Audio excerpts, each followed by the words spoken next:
Hey guys, Rushy here, welcome back to another video. This is a completely different type of video to what I usually film today. This is actually a motor related video, as you can probably tell from the title of this video. I'm going to be revealing my new car. Well, it's not new, I should say my first car. So, without any further ado, 3, 2, 1, ta-da! This is my beloved 2006 Renault Clio. It's a third generation Clio. As you can see, it's a 3-door model in black. Quite an early third generation car. So this isn't going to be a full in-depth review, but rather just a quick walk around. Just going to show you around the outside, in the boot, under the bonnet, and a quick show through the interior as well. Here's the key. It has remote central lock-in. It has a flip-up key to start the engine. That's the unlock button, that's the lock button, that's the boot release button. I've just unlocked the entire car, so now I'm going to show you in the boot.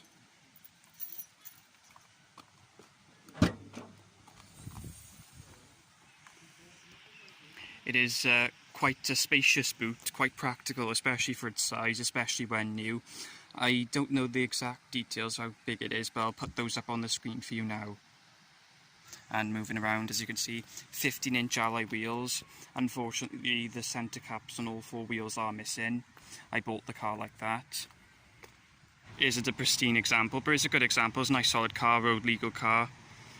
And yeah, it served me very well. I've had it, I say it's my new car, but I've actually had it about 10 months now, but unfortunately I haven't had any opportunity to do a review as of yet, until now.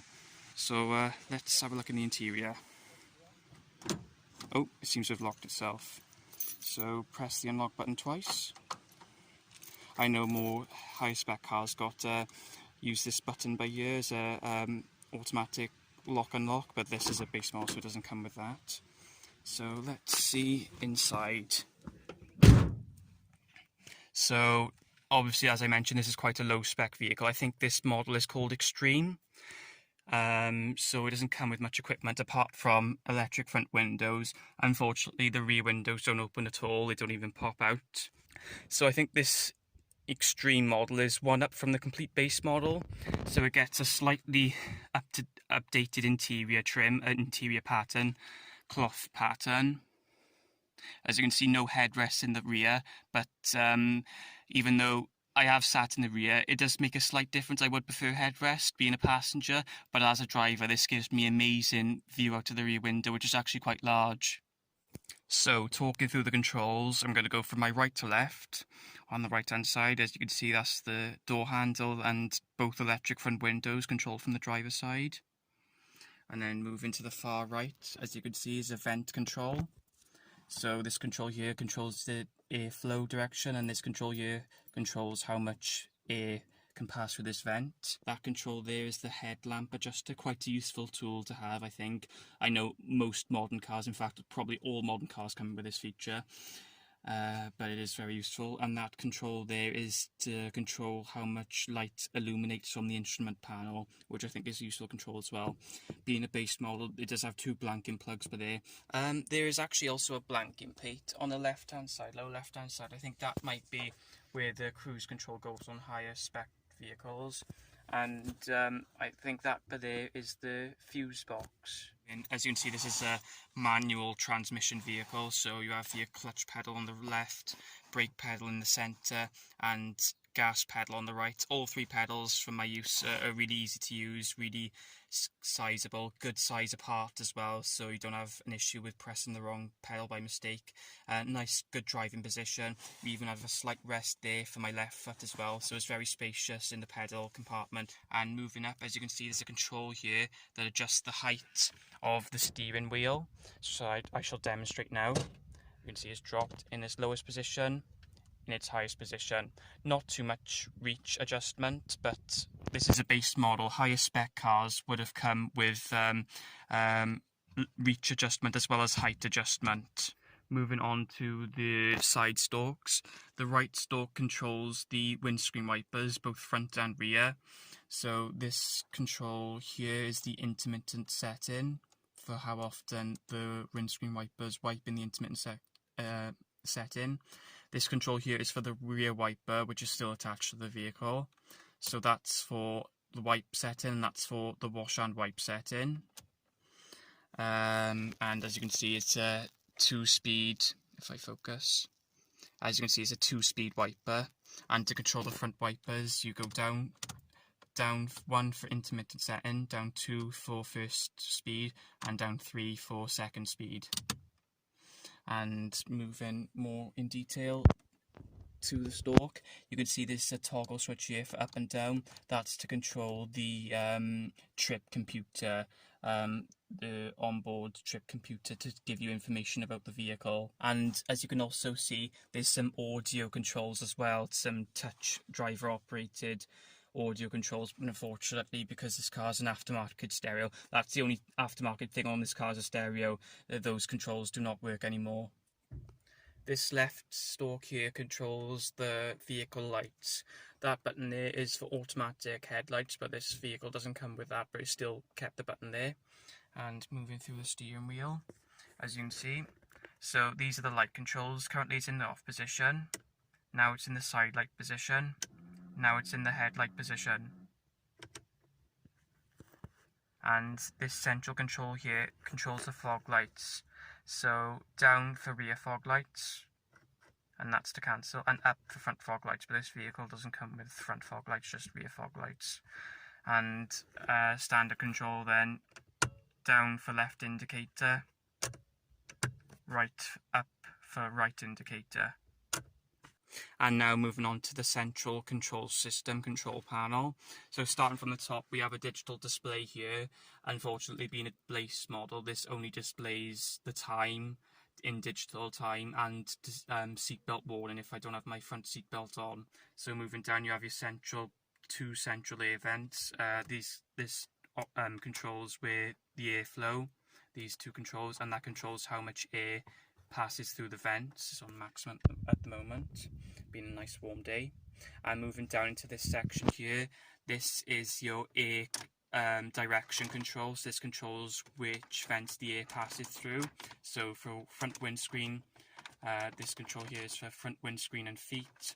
This control is for lower leg feet control, and this is for face and feet control setting, and that's for face setting. And I really like this design feature here. There's actually two controls in one. So this control here is your fan speed, goes all the way up from 0 to 4. And the outer control controls temperature. Unfortunately, this car doesn't have air conditioning. If it did, the air conditioning button would be there, but because it's quite a low spec car, it doesn't have air conditioning. But the heater works quite well, even in this weather. So that's the cold setting, and then warm setting. Quite effective, basic but effective unit.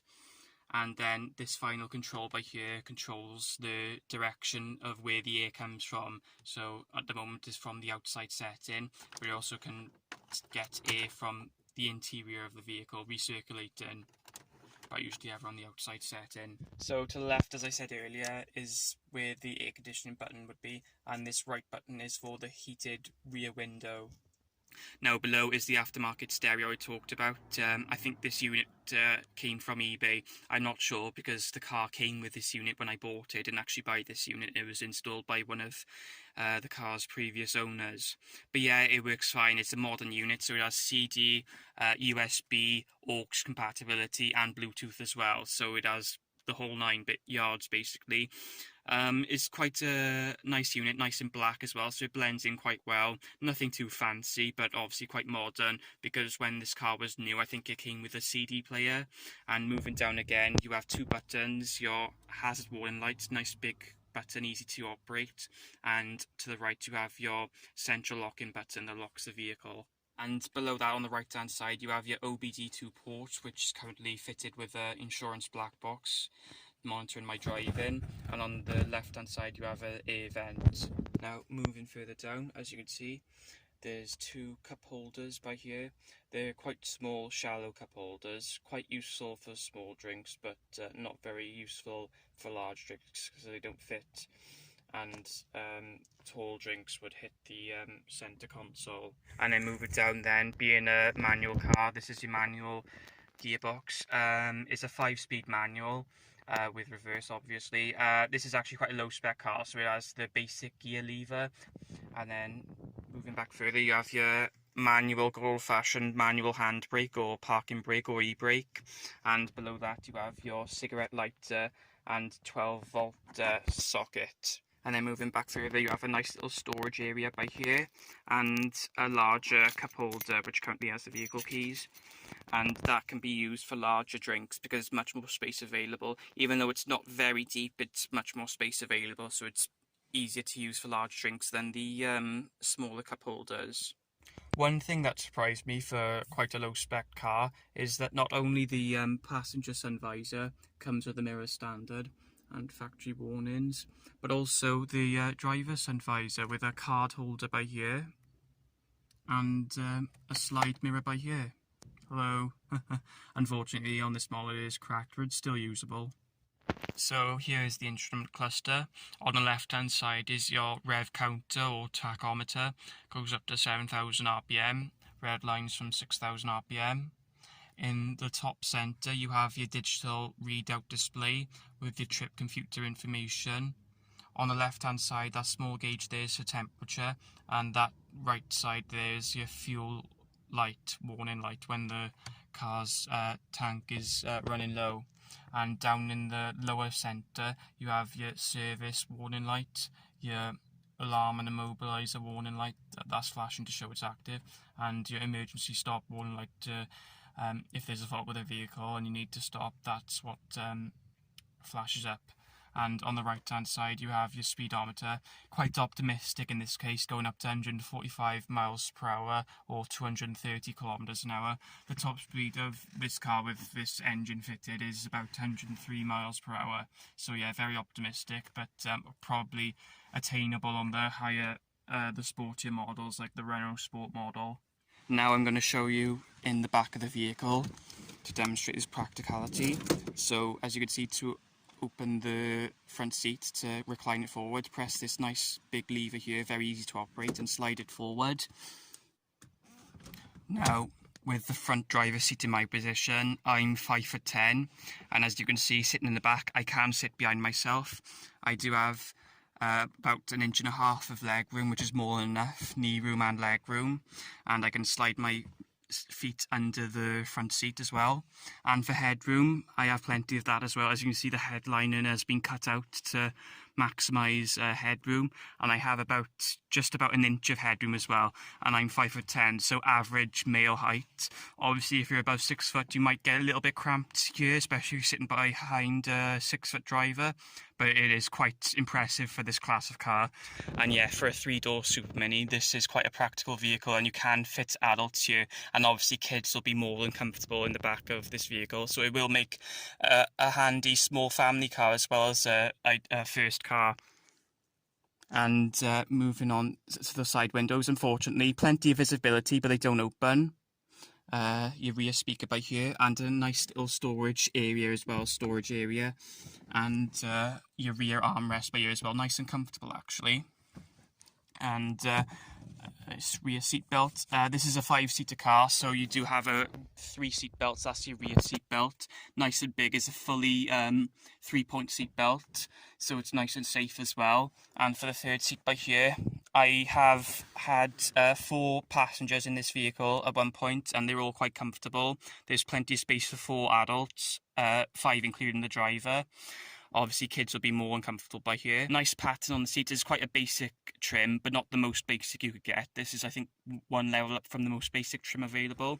So nice and basic, is a nice pattern, quite modern I think for its era. It's not too dated or anything, nice simple design. So yeah, there's plenty of space in the back for passengers. For this type of car, obviously it'd be probably even more space in a 5-door, but is still quite amicable for a 3-door.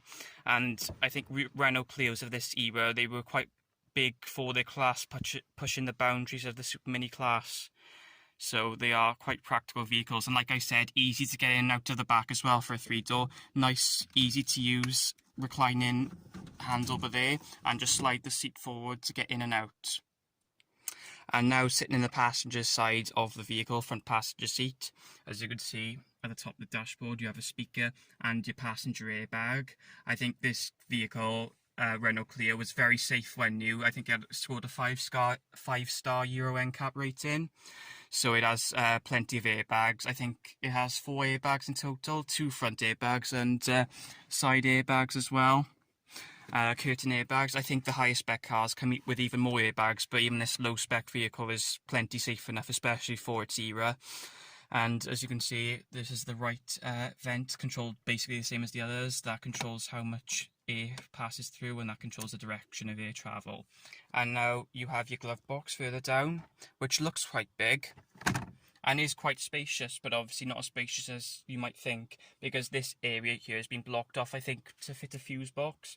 On left-hand drive cars, I think the glove box is bigger than on these right-hand drive cars, because the fuse box didn't get moved over, but it's still quite practical for its size. Not too big, not too small. It is a usable space still, and you have a storage area by here, and slider by here, and another one by here, maybe for cards or something. So it is quite a usable space.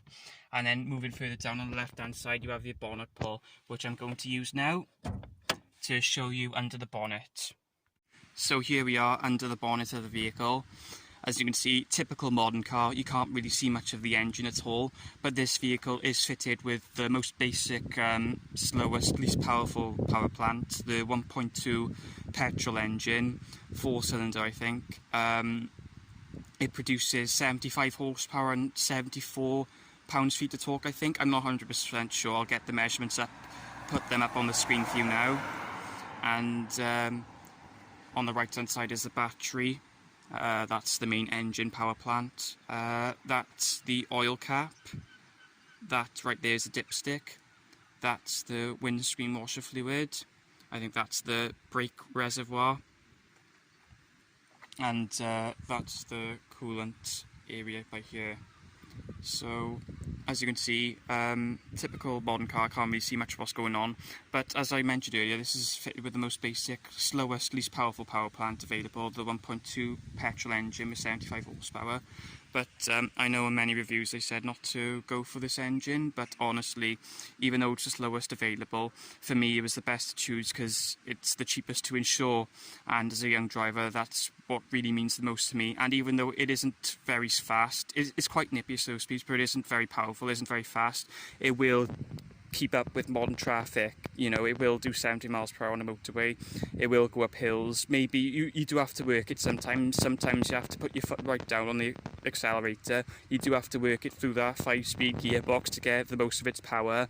But yeah, it is still a capable engine. Not the most refined, especially at speed, but it will do 70 miles per hour, no problem. It is powerful enough for modern traffic. And obviously that's the least powerful engine available. So obviously, as you can imagine, the more powerful engines, the turbo petrol engines, the diesel engines as well, are even better. And obviously you have your proper hot hatch 197 Clio Racing Sport Renault Sport engine as well, which is really fast. But yeah, even this most basic model will keep up with modern traffic, and I recommend as a first car, especially in the UK, as it's the cheapest engine to insure, and it is very economical as well. I get an average of 40 miles per gallon, and I drive a mixture of town and motorway driving, mainly town driving. But yeah, it is a really economical engine, and not very environmentally unfriendly either. It's quite low on emissions. I think it produces 139 grams per kilometre of CO2, which isn't bad for an engine of this era. And as I say, you know, it is quite a big car. I think it weighs about 1,100 kilos, but this engine will just about pull this car, so it's not underpowered. It's not fast, but it's not underpowered, so it's not dangerously slow. And yeah, it is an ideal first car. And as you can see, the bonnet's held up by this latch by here. So let's try and undo this with one hand and film with the other. And the latch folds down by there, and just let the bonnet drop. There we go, clipped into place now. So how much did this car cost then? Well, I bought it privately off its 10th owner, so I'm the 11th owner of this car, so it's changed quite a few hands in the 14 years it's been around. and I paid £650 for it, which was the asking price, which is actually on the cheaper side for these vehicles, and that's because it's probably the base model with the lowest output engine, but it's better for me because it's the cheapest to insure, and obviously high mileage, 139,000. It's got a few issues that need to be taken care of. I think it needs a new wheel bearing, new brakes. I've already had the engine serviced, but small details just to keep it on the road, which I plan on getting done and hopefully filming for you guys as well. And because I'm in the UK, insurance as a first car for a new driver, a 19-year-old. When I got the car, I'd had my license for about 6 months. It took me 6 months to save up, and I'm paying £1,400 fully comprehensive insurance. I'm paying for monthly because I couldn't afford the initial one large payment, and I'm paying for it with £280, I think it was, first initial payment, and £122 a month. It has a 55-litre petrol tank, and a full tank to fill would cost about £64, maybe £65. So there it is, guys. That's the full in-depth review of this car. My first car, my Renault Clio. I'm not a mechanic by any means, so I'm a car enthusiast, but I'm not a car expert, as I like to say. So I'm going to do a few more videos of this car on my channel, maybe about my future plans with it, and also any work that might need doing. I might film for the channel as content, but like I said, I'm not exactly a mechanic, so that won't be the only content on my channel. I will film other content as well. My usual content, you know, education videos, vlogs, food reviews, advice videos, my usual, you know, footwear reviews, everything. I'll still continue to film those videos, but I'll also include videos about my car as well. So there's still plenty of footage and videos to come, guys. So thank you all very much for watching. If you're a long-term supporter of the channel, or if you just clicked on this video just to watch this small tour, both inside and outside of this lovely 2006 Renault Clio. And I hope you enjoyed watching this video, guys. Found it informative in any way, shape or form. If you've got any more information about this vehicle, feel free to comment it down below. Maybe if you own one, or if you have owned one, or if you know any more about the car, or any tips and tricks to keep it on the road. It's all appreciated. And yeah, I'm looking forward to seeing you all in the next video. So take care, Rushy out.